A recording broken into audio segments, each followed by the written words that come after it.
Who is responsible for allowing bullying to continue in our society? Is it our schools? Is it our own kids?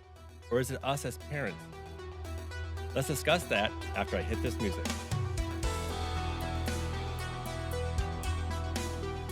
Joining me again for the second time is Barbara Coloroso. She is an author and educator. And my favorite thing I like to point out about her, she also helped write the laws on anti bullying for Texas and Colorado. Barbara, thank you for coming back on. Oh, it's a joy, Tim. Thank you for having me on this really important topic that's not getting any better. In fact, is getting much worse. And the first question you asked me was what's keeping it going and who's keeping it going? And I have to answer to that all of us. Uh, Going back to what bullying is, it's not a conflict, it's not an act of spontaneous aggression. It's a conscious, willful, deliberate, hostile activity intended to harm where the perpetrators get pleasure from the pain they inflict on the targeted person. And it can have as its overlay race, religion, gender, physical or mental ability, economic status, the fact that the targeted kid has an allergy. It can be a kid can be targeted because they're new. The one thing all targeted kids have in common: somebody targeted them. And then going even further back, and this will date me from the movie South Pacific. There's a song: you have to be carefully taught to hate before you're 6, 7, or 8 to hate the people your relatives hate. Bullying is a learned behavior. It's not normal, it's not natural, and it certainly isn't necessary. It is a learned behavior. And how do kids learn it? Well, we have to look at ourselves first, and that's not just parents, but it's anybody who has any kind of involvement with young people, whether it's online or offline, in person, or in a note to somebody. So I want you to check yourself. How do you treat hired help? How do you treat somebody moving through the grocery store a little slower than you'd like them to? How do you treat the new neighbor who looks different than you do, who has a different faith tradition, a different language as their first language, dresses differently, cooks foods that are unfamiliar to you? Because your children are watching. And how do you I deal? also want to add to that, Barbara. I want to add to that. How do you also represent yourself on social media?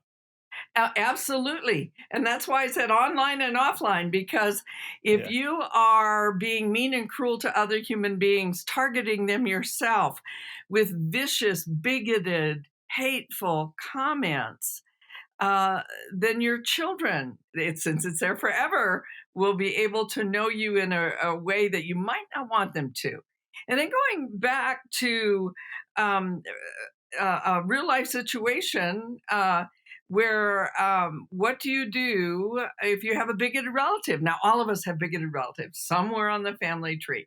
Some just aren't on the branches yet. They're right there at the dinner table spewing bigoted comments, thinly disguised as jokes.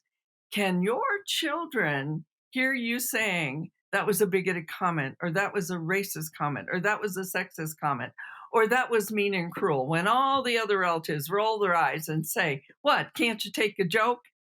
And you can say, "Not that kind." Now, your children have observed that. It gets worse though, because mom is now upset with you for spoiling the dinner. You didn't do it, you didn't make the comment, you called somebody on a bigoted, sexist, or racist comment. But she says, your Uncle George is old. Old. I'm 76. No excuse for bigoted comments. Age doesn't matter here. You may have grown up using certain comments, but we can always grow and learn and be more deeply caring toward others. So when your mother is ripping you apart, can your children hear you saying, "But mom, I don't want my children to ever think that those comments are okay, regardless of who said them."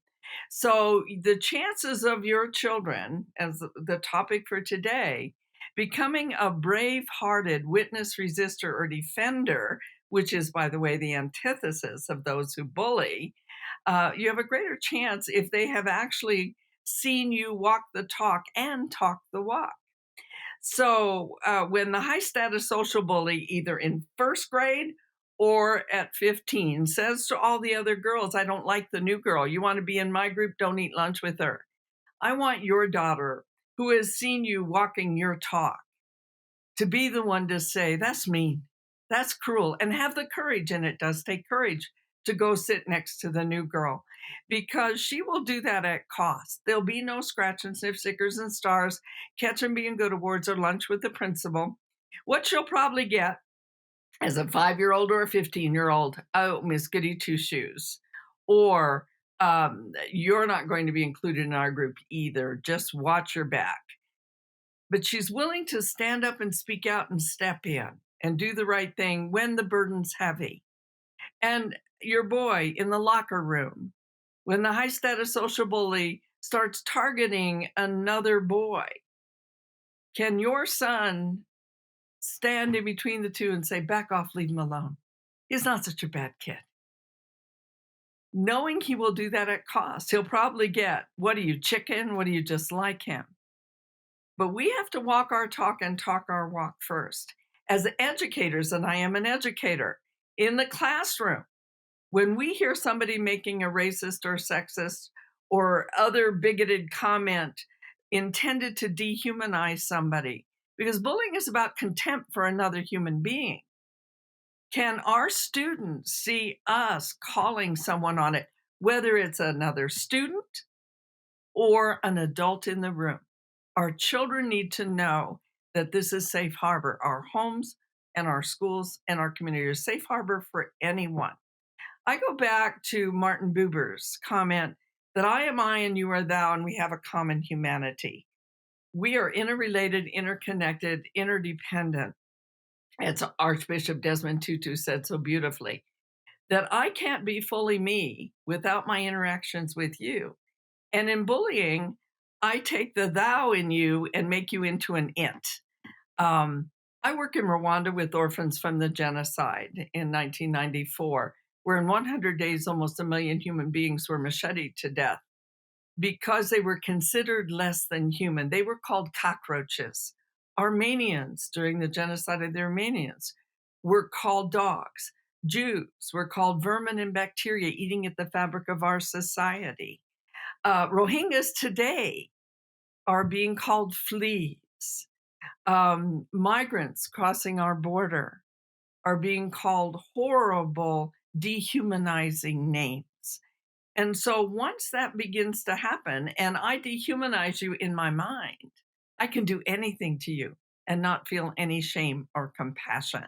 So it's critical in the classroom or in our homes when our own children make those kinds of comments that we stop it dead in its tracks and we talk to them about we're all different, we're all unique, we have weaknesses and liabilities. And in my classroom, I assure kids you don't have to like everybody in this classroom, but you must honor their humanity.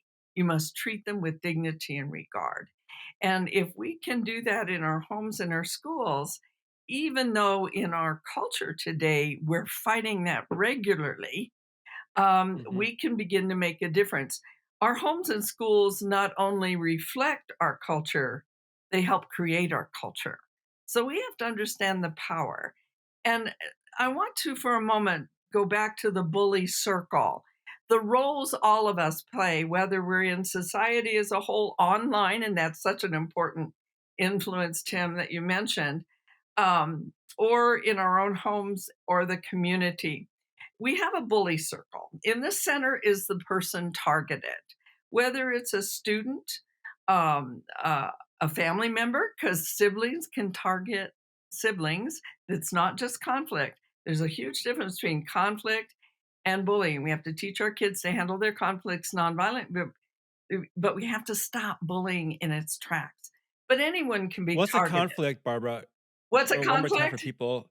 Yeah, for our YouTube people who didn't get a chance to hear this one. Yeah. Can you briefly describe a conflict versus bullying? Okay. Two kids fighting over a TV program. That's a conflict. Two kids fighting over where they sit in the car. That's a conflict. Two kids on the playground at school fighting over a soccer ball. That's a conflict. Conflict is normal. As Liz Loescher said, conflict is inevitable. Violence is not. So our job as parents or educators or community leaders is to teach young people to handle their conflicts non-violently. So let's say two kids are fighting over a TV program. That's so normal. In fact, the next time your children fight, I'd like you to say they're normal. Children who do not fight grow up to make lousy spouses. We need to help kids learn to handle their conflicts and not shy away from them or say, oh, just let it be, uh, just behave, that kind of thing. No, there are two kinds of families that don't handle conflict well. The third kind of family does. Brick wall jellyfish. Brick wall, my way or the highway. They take the remote control away from the children, saying nobody's watching it. Well, children don't learn to handle conflicts with that. What they do learn is that some outside entity has to resolve it for us, and that doesn't teach them much. And then they're easily led by others. Jellyfish, oh, please, kids, please, your brothers and sisters, please be good. Don't fight with one another. A jellyfish family doesn't handle the conflict at all, and it will only grow. Um, a backbone family. But if you look at a backbone, it gives you flexibility you don't get from that rigid brick wall, my way or the highway. But it also gives us an environment which kids need that provide creative, constructive, and responsible ways for them to respond. So, what would a backbone parent do? The slower you walk, the quieter you are, the better your chances of it being over before you get there. They won't have to deal with it. And you won't have to deal with it because they fixed it. But if it's still going on, you gently take the remote, turn the TV off, and you say you're both fighting. I always like to identify it for kids, no matter their age. You're fighting. I know you both can handle this. You may both get this remote back as soon as you have a plan for how you're going to handle that remote and the TV program. We set up the parameters for them. That's that structure, that backbone structure. But we let them flesh out the answers. Now, one might say, I'm going to beat you over the head if you don't give me that remote. That's where, as a wise and caring adult, you step in. You say, not a good plan. I know you can come up with one that's not violent. But if one says, you let me use this remote today for this TV program, you can have two tomorrow. Now, you and the older kid know tomorrow, Saturday, lesson's on. Don't say a word. This is not the teachable moment. It comes the next day when the little one goes, there's nothing on. Now he's ready to learn. But I'll guarantee you, if you interfere, and by the way, it is interference, to say to the older one, that's not fair, he can rightly say to you, you're always rescuing the younger one. And how often we do that to younger siblings or as a special ed teacher, I know with kids who have special needs, rather than empowering them to handle it. Instead, when the little one goes, that's not fair, the next day I say, I noticed you're giving in to your big brother a lot without thinking it through. Would you like to learn a few good lines? And you teach them the lines. Like, I'm willing to let you watch this program today if I can have one on Monday, one on Tuesday, and I want it writing. You teach young people to do that, they will be able to stand up for themselves. But that's conflict. However, the 10-year-old has a 5-year-old's arm up the back, and we're not talking a yoga pose here. The kid's in serious pain, screaming at the top of his lungs. You rush in there, and as soon as your 10-year-old sees you, she drops her brother's arm and starts comforting him. And we say to the younger one, what are you screaming like that for? And the way your older one looks at the younger one, because bullying has to do with intimidation, he knows if he says anything right now, since bullying tends to happen under the radar of adults, he knows that when you leave, he's going to be in bigger trouble if he says anything right now. So he says, nothing, mom, nothing. And we say, well, then quit screaming like that. We have just retargeted the target. We've affirmed that the older sibling can get away with this as long as the other kid doesn't tell on them with that threat of intimidation. And if we look today, we see people threatening others in our society, intimidating them into silence. Well, I want our young people to know that that's not going to be tolerated. So we deal with that as for what it is. It's bullying. But step back a moment. When you walked in there, you saw something you wished you hadn't seen. You saw your daughter smile before she saw you. That's bullying. A conscious, willful, deliberate, hostile activity intended to harm, where you get pleasure from somebody else's pain. It can be verbal, it can be physical, or it can be what young people call today social. In my day, we called it relational. That's shunning, rumor, gossip, and exclusion. So all of those things um, are rarely done just by the bully doing it to the target. And again, when I use those words, these are roles kids are playing. And what we want to really do is help rewrite the roles to the point where there is the bully, there's the bullied, and the not so innocent bystanders. William Burroughs said it so beautifully, there are no innocent bystanders. What were they doing there in the first place? Um, and what they were doing contributes to the impact of the mean and cruel that the bully reaped on the targeted person. And right across from the bully is the character we're talking about today, that witness, resistor, defender, the kid willing to stand up and speak out as a witness, a kid who's willing to go up to the other kid who is doing the bullying and say, that's mean and cruel, leave him alone, or the defender, one willing to step right in between or to go sit next to the new girl. All three of those roles help a young person become that brave-hearted kid. I got a question for you. So back when school started this year in my town, we had a huge fight breakout, like the second day of school. A kid recorded the whole incident on his phone. What would that classify that kid recording it? Depends on what he did with Is it. If he Well, he shared it to recorded it, TikTok and it went viral. uh, if they recorded it as a witness to show it to the authorities, to show what actually happened to the targeted person. Now, you said it was a fight, and that's one of the mistakes we often make. If it truly was this one on one or a group and a group More like fighting, 2 on 1. Yeah. yeah, if it was that, that's a fight. And we have to work with the two of them to help bring the tempers down. But if somebody videoed it and then posted it, then they have become an active supporter in causing pain to whoever got beaten up. And Okay. the reason I called you on it was, it really a fight?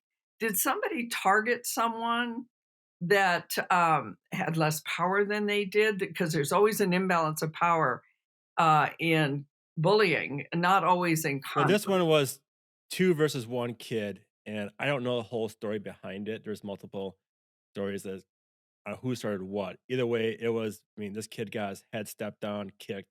Okay, and It was a look at 2 on it's a 1. bad That's video. an imbalance of Yeah. power. Let's look at Yes. what the characteristics of bullying are, besides humiliating somebody or harming them, or having contempt for them. There's an imbalance of power. There's always an intent to harm. You stop on somebody's head, that's an intent to harm. There is also threat of further aggression. Often the kid who's been targeted is afraid to tell because of retaliation, which is real. It's a real fear enough that acts of retaliation are mentioned in almost every anti bullying law in this country.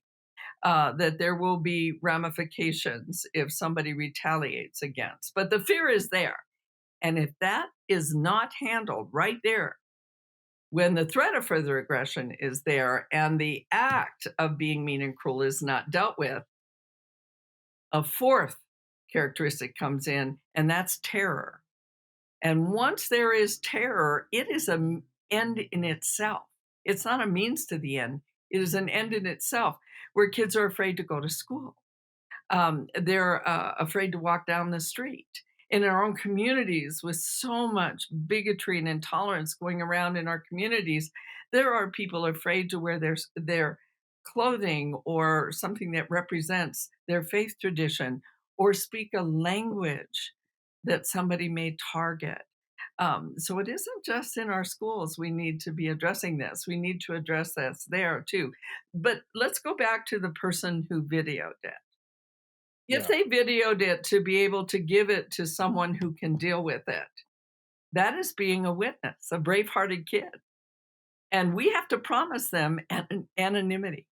It has to be safe to tell in our schools. However, if he uploaded it, he has become part of what Sebastian Hafner called the trap of comradeship. He wrote this in the book Defying Hitler, where when you get a collective together of kids playing various roles, they be consumed by the role. They are consumed by this role and they feed into the power of the person who's mean and cruel. So, in that bully circle, you have the bully, and they can be an instigator, planner, or perpetrator, or all three.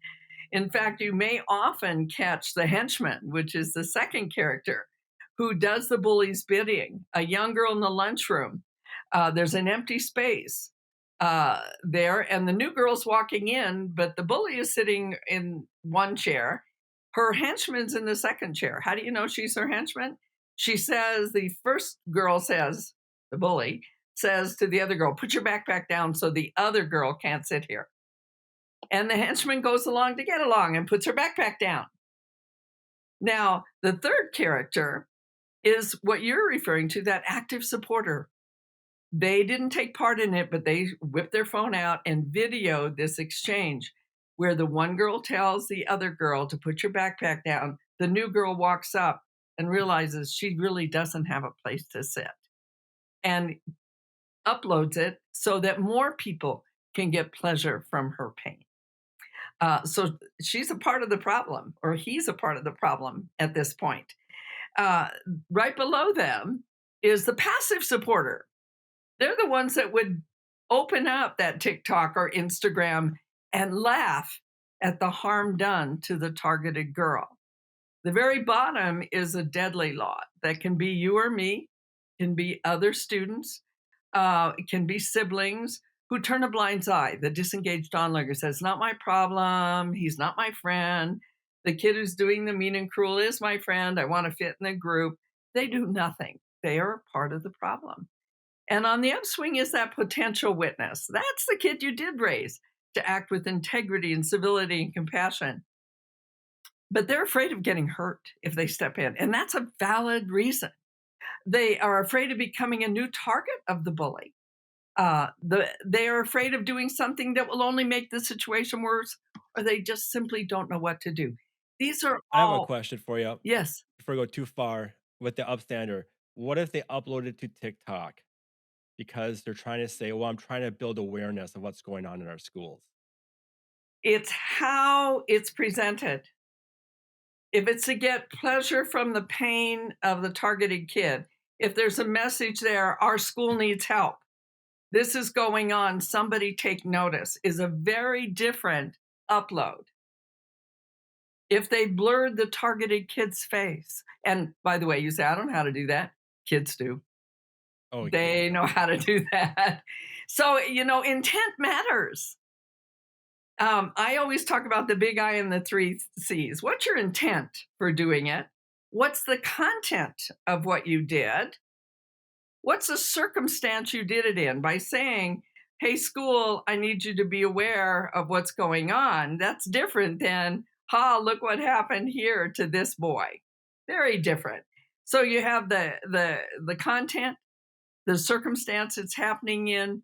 Then you have the potential consequences that can come from this. And you basically have less control over the latter. Let's say it goes viral and kids or other people, because adults do this too, start to mock the kid, saying he's chicken, he should have stood up for himself. Uh, I see this with some anti bullying programs today that alarm me, where we actually say it's the targeted kid's fault he got targeted. Give me a break. Yes, we have to True. help them be stronger. We have to help them to be supported and standing up for themselves. But it is not their fault that somebody did mean and cruel, got two kids to gang up on the other. So, excuse me, what's your intent? What's the content of what you did? What's the circumstances? And what are the potential consequences?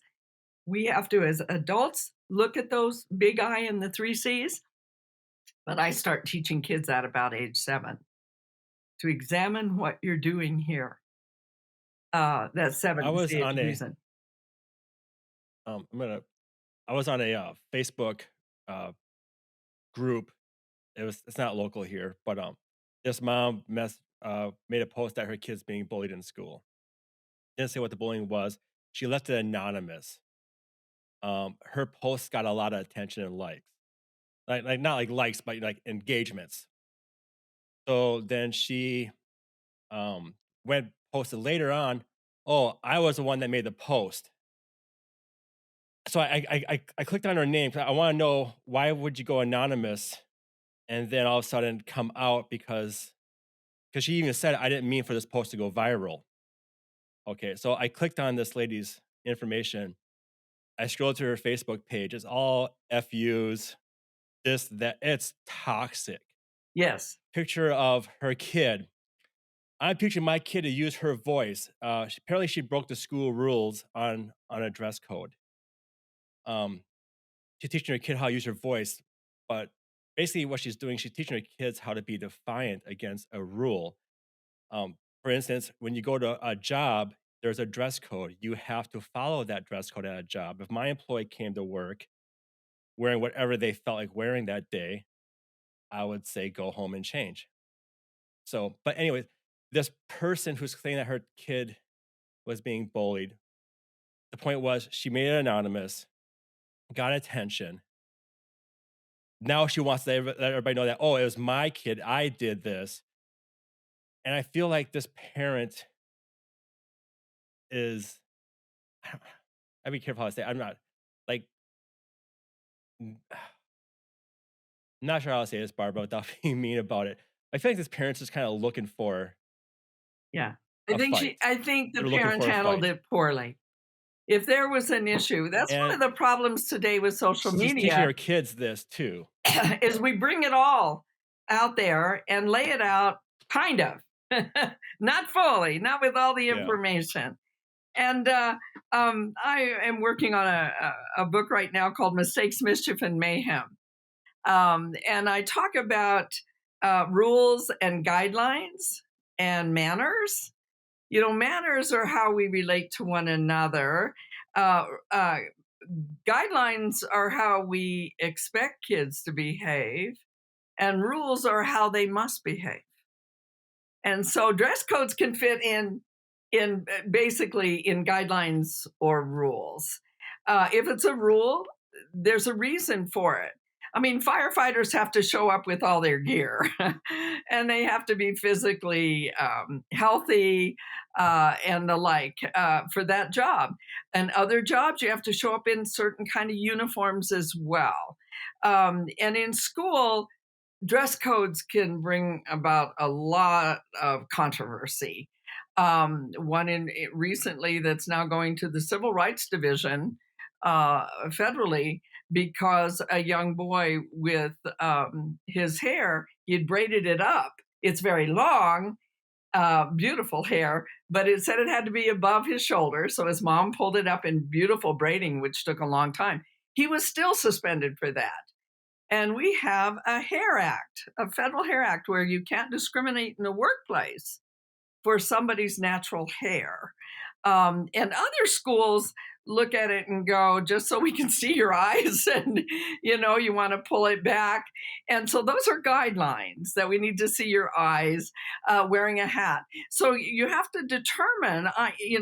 This mother was upset, obviously. She wanted her kid to have her own voice, but she did not teach her how to have her own voice, really. She taught her instead of dialoguing, uh, giving her own point of view, standing up for herself. I'm suspecting they both attacked. And in the Well, process, an administrator is at a crossroads here. What do I do? Is it a rule or is it a guideline? Two yellow lines down the road is a rule. You and I have to follow yeah. that. A guideline would be I say that in my state now that speeding is a suggestion, because it doesn't say, the speed limit's a suggestion that people are speeding. I always I learned marvel that in when Arizona somebody as whips well. past me and stops at the red light I had to stop at.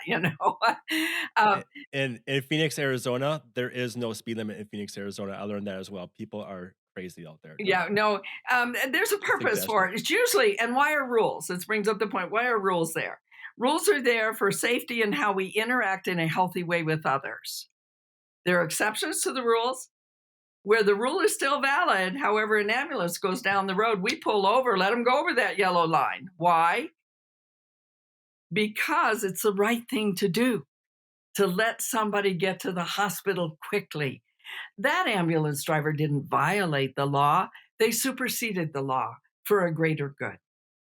And so I want to teach young people about that as well. And whatever her violation for the dress code was, I'm hoping there were reasonable, simple, valuable, and practical Yeah, consequences. If it's not not, so much that then we yeah, have to the deal with dress that. code part didn't bother me. It's the what bothers me is we have parents teaching their kids to use their voice, and the problem is we're using our voice the wrong way. We see it on TV with protesting. I'm okay with the protest, but when you go and damage people's, property, buildings, beat somebody up, That's not protest. that's That's an not attack. that's not but the news will call it a protest, Well, we I mean, some mislabel bullying too. We mislabel yeah. conflict. We've got to get it right. And if we can get it right in our homes and our schools, these young people are growing up. I protested. I protested in the civil rights movement, but we were taught not. The year before we did it, we had to study nonviolence. I would add I was a nun during that time. Obviously, I'm no longer a nun with a husband and three kids, but we protested. And we had to do it in a nonviolent way. We were trained in that. And even if they would set the dogs on us, how to respond. I protested uh, in the here in Greeley. That's how I met my husband here at university uh, for the Cesar Chavez protests with unions and migrants and with the great boycott in California. There is a time to stand up and let your voice be heard. We have to do it in a way that still honors the other human being and not destroy property. Not, I go back to New Zealand with the Maoris. They have what's known as the haka, and it's a dance of anger in order to get you ready to do something constructive. It's a very powerful dance. They even did it. They brought some Maoris over to do it to celebrate those who, the firefighters and police officers who died during 9/11. They did the haka in celebration of their bravery, going toward rather than moving away. But the haka is a dance of anger. Anger is not a bad thing. It's what you do with that anger. Um, it's like John Lewis said, make good trouble. That if there's something that's been violated, if a kid has been harmed, there's a time to be angry, but we must do it in a way that leaves my dignity and the other party's dignity intact. We've lost that along the way. And it's so important we get back to that. I tell students, again, not only do you not have to like every kid in this classroom and honor their humanity, that you need to handle your conflicts nonviolently. Yes, you can be upset, but how do you protest in a productive way? And there are ways to do that. And if you've got somebody spewing things, using gross language and attacking others, then the avenue needs to be okay, your daughter has a conflict. Let's go deal with it with the administration. And there are times the outcome is not always what we want. And if it's a violation of any civil rights code, then you have a step above that. And in my bullied, not so innocent bystander, I talk about how parents can report if they feel their child's being targeted and do it in a productive way. And know, number one, that their kid will not be retaliated against, that they will be given the support they need. They will be given a way to rewrite their script so they don't become a target on a regular basis. But we also promise them that we will deal effectively with the people who are targeting them. That's so important. Yes. Barbara, I wanna thank you for your time today, for coming on. Um, I could use you for another 4 or 5 more episodes. There's so much to talk about. You're so knowledgeable. Oh, thank you. And there is. I mean, for instance, with the four reasons, Many kids who are afraid to stand up then get a headache, and they're so afraid Yeah. of what might happen because they don't feel good about not stepping in. They know they should, but they're really afraid. Then they start lousy excusing. They make lousy excuses for why, oh, he wasn't my friend, or the bully is my friend, or she deserved it, or he was a loser. And besides, this is too Or big a parents, pain in the you know, brain. parents do What's that? parents also teach their kids, "If it's not your problem, don't make it your problem. Well, but if somebody's Leave it harming alone." somebody, I want them to know they can be a witness, resistor, or defender. If we don't do that, this will never stop. And we need every kid to feel safe. We need to know that they matter, that they have dignity and worth, and that differences are to be celebrated, not ignored, overlooked, but truly celebrated for the gifts that they truly are. Barbara, if people wanna find your books and your new one that you're writing, where can they do that? In bookstores, hopefully, but also on Amazon. But also, if you go to our website, um, you will not only see the books that I've written, but you will notice in the top right hand corner a summary of the bullying book, a 68-page summary made for educators and parents that you can download and read free. It's there. Also, a handout for every one of What's my that books is website? online at www.kidsareworthit, all spelled out, .com. Thanks again, Barbara. Thank you. It's been a pleasure.